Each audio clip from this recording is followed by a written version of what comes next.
Hey guys, this is Mel, and I'm here to talk about Shadowhunters, episode 213, titled Those of Demon Blood, which premiered Monday, June 19th, 2017 on Freeform. It was released on the 20th on Netflix, and I am recording on the 22nd as it's been just under 2 hours since I've actually watched the episode myself. So, huge spoiler alert. If you haven't seen the episode already, please go do so first, and then come back and see what I have to say about the episode. Otherwise, my other video reminders are up on screen right now, so take a moment to read over those. Otherwise, let's start the 10-minute clock, and let's begin with what happened in this episode.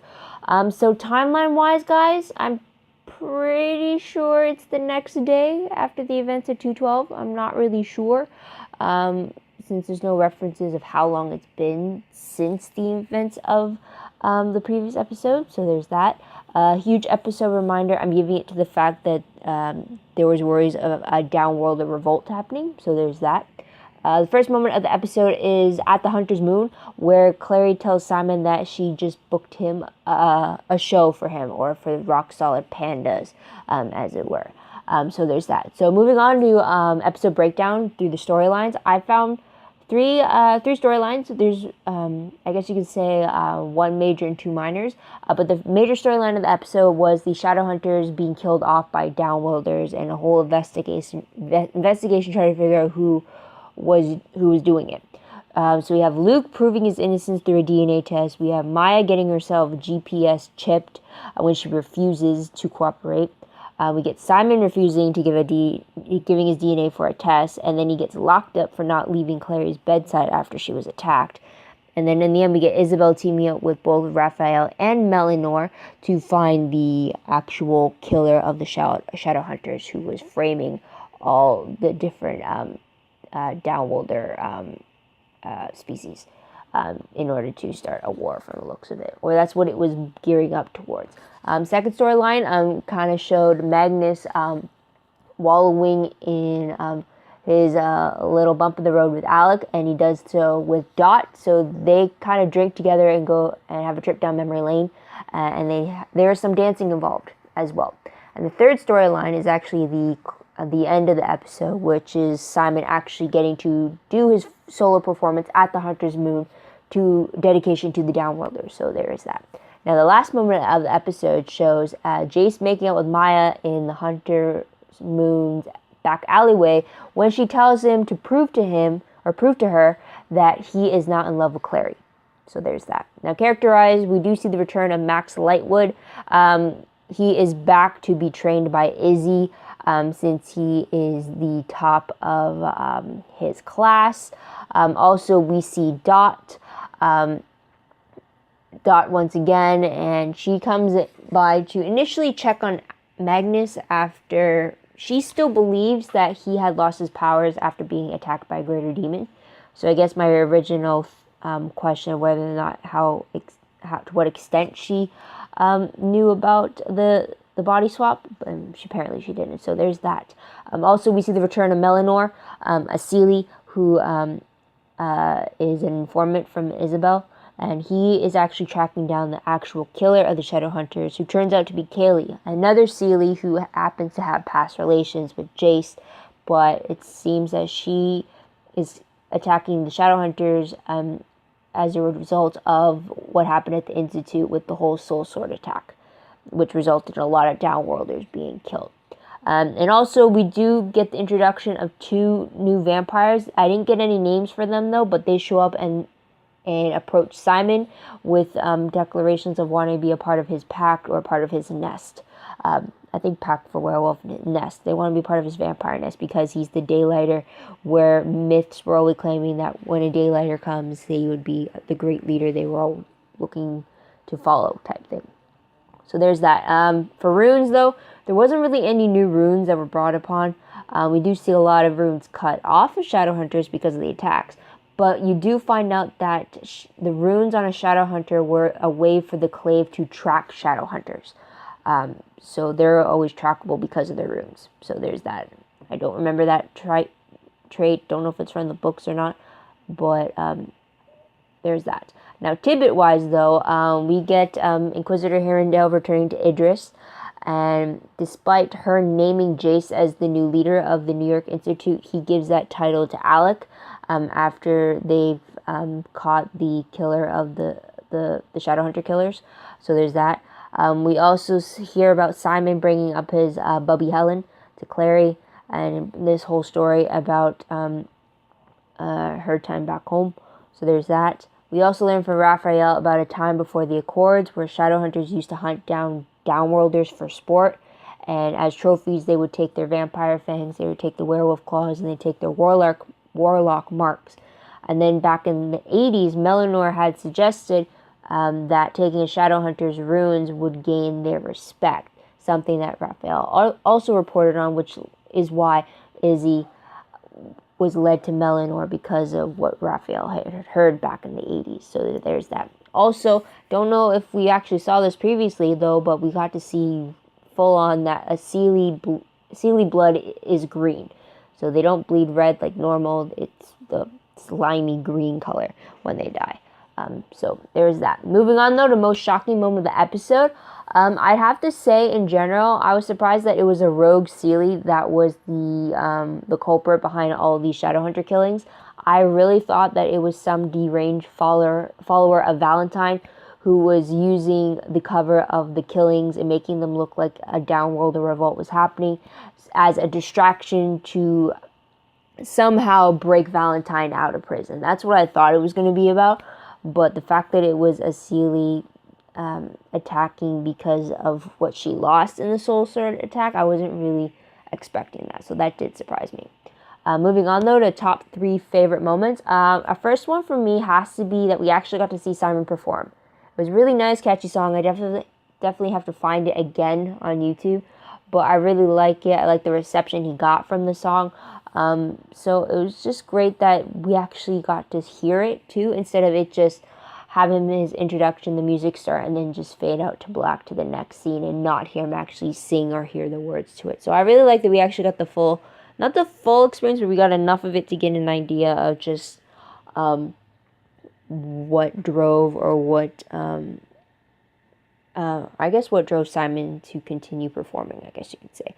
Another favorite of mine, though, has to be the scene where Jace names Alec as the new leader of the New York Institute. It's really just that scene between Jace, Alec, and Isabel that I'm really liking. It's great to see the 3 of them working together and coming to these conclusions together, working together as a team, as Isabel's the one that brought in the information they needed about the killer, and then Jace realizing some things about how they have to stand with what's right instead of having the Clave give them orders that make no sense or that's pushing them back in progress, and then have Alec be named the rightful leader of the Institute. It was really great to just see the trio back at it together and working as a unit. So I really like that.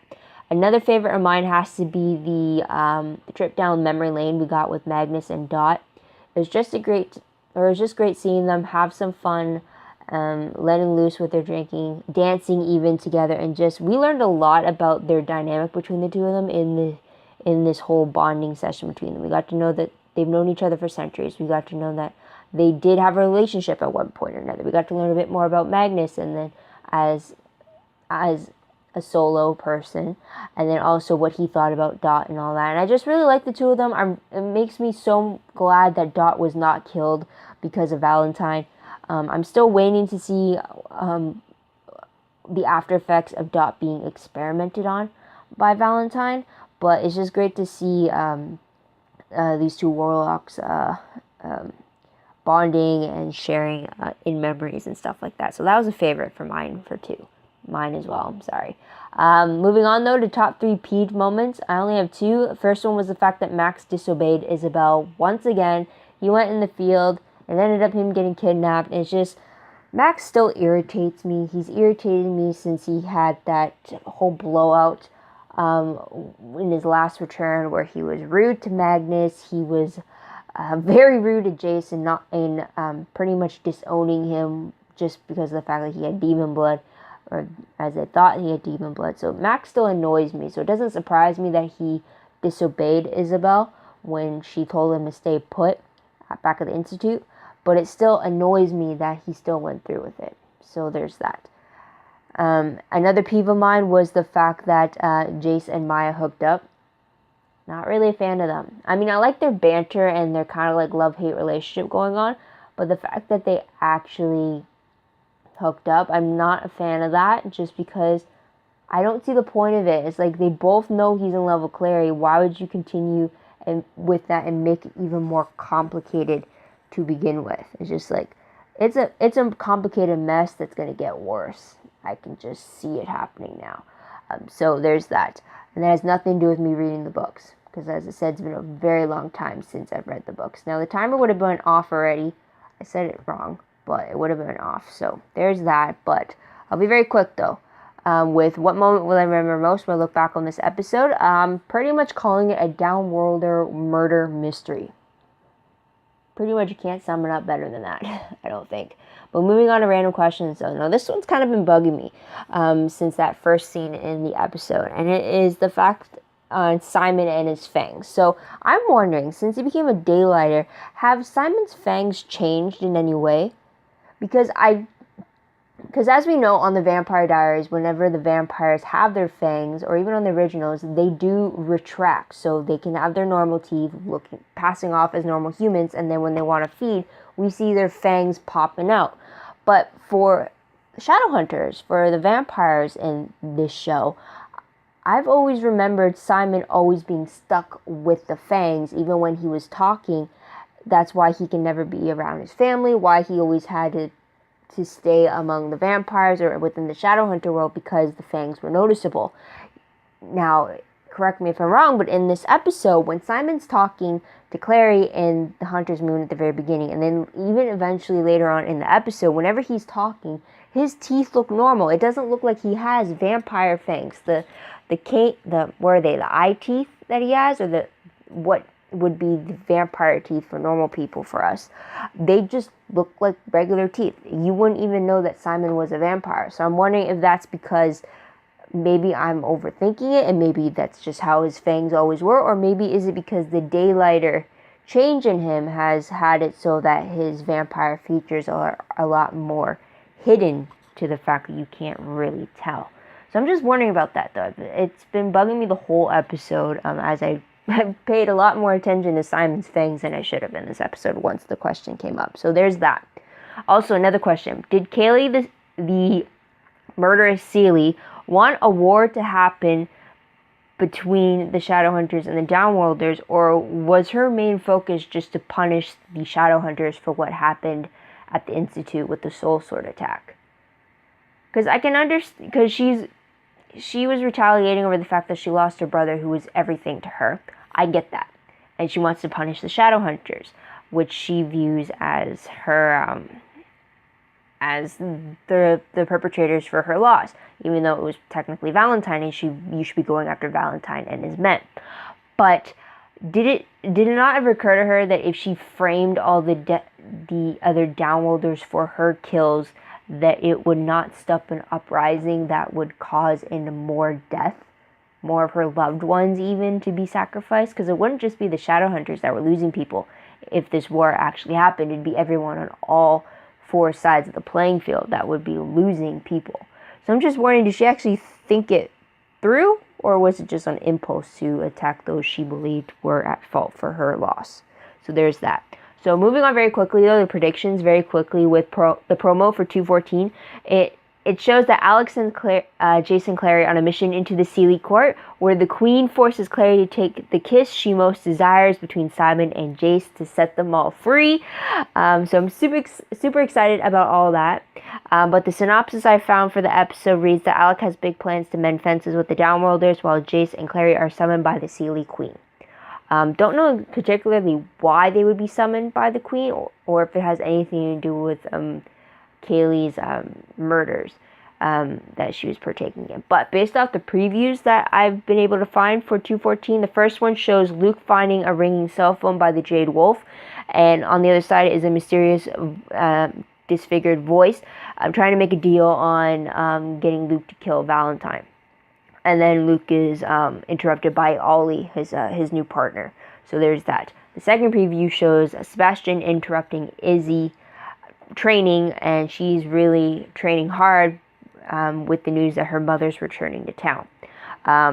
Sebastian makes comment about Izzy's recovery and how she's actually doing well, and Izzy kicks his butt for the looks of it. So there's that. So new questions from all of that. I just have to say the promo alone has me so excited, because I think I've mentioned in previous videos before that the one scene that I still remember to this day, after 8 years of reading the City of Ash's book, was the Sealy Court scene, where Clary had to pick between Jace and Simon whose kiss she desired the most in order to set her free from being entrapped in the Sealy Court. Now, I'm so excited to see this come to life. Even now, if I have the book in my hand, I'll go back to that page and read that. I'm intrigued to figure out how they're going to spin it, because I remember in the books, this was during a time where they still believed that Clary and Jace were still brother and sister. So her decision was a lot more scandalous than it would be now in the TV show, when everyone is fully aware that they aren't related and he's actually a Herondale. So I'm wondering, maybe they did the discovery of them not being related before the scene because it was just too scandalous for Freeform, or I just want to see how exactly this all plays out in front of my eyes, if it's anything how I expected it when I first read it all those years ago. I'm just super excited to see this episode because it's the Sealy Court. It's just, plus also to see what the Sealy Court looks like would just be fantastic, and to see who the queen is, and just, I'm super excited to see the next episode for sure. I'm not excited though to see Ollie and her nosy attitude again. I mean, Luke had better watch out with what he does. Otherwise, she's just nosing on her way in where she is not wanted, and I'm not looking forward to that whatsoever. So if she's in it as little as possible in the next episode, I think I'm going to love it a lot. So that's pretty much it that I have to say about the episode. But what do you guys think of the episode? What do you guys like about it? What do you think is going to happen next? Let me know in the comments down below. Love to hear your own thoughts, theories, and opinions about what you think is going to happen next. Also, don't forget to like this video, subscribe to my channel, and check my other videos if you haven't done so already. If you want, check out my Tumblr page. The link for that is down below. I read blog promos, web clips, quotes, gifs, synopses, news, all that good stuff, all found in one place. Go check it out. It's also connected to my WordPress account. The link for that is down below. It's a lot more organized over there, but it's a work in progress, and I still have to update both pages. So just keep that in mind. So check those out if you like. That's pretty much it. Thank you so much for tuning in. Thank you so much for your patience. I hope you come back next week to see what I have to say about the Sealy Court episode. So until then, guys, this is Mel, wishing you all a great day, great week, wherever you are. Bye for now.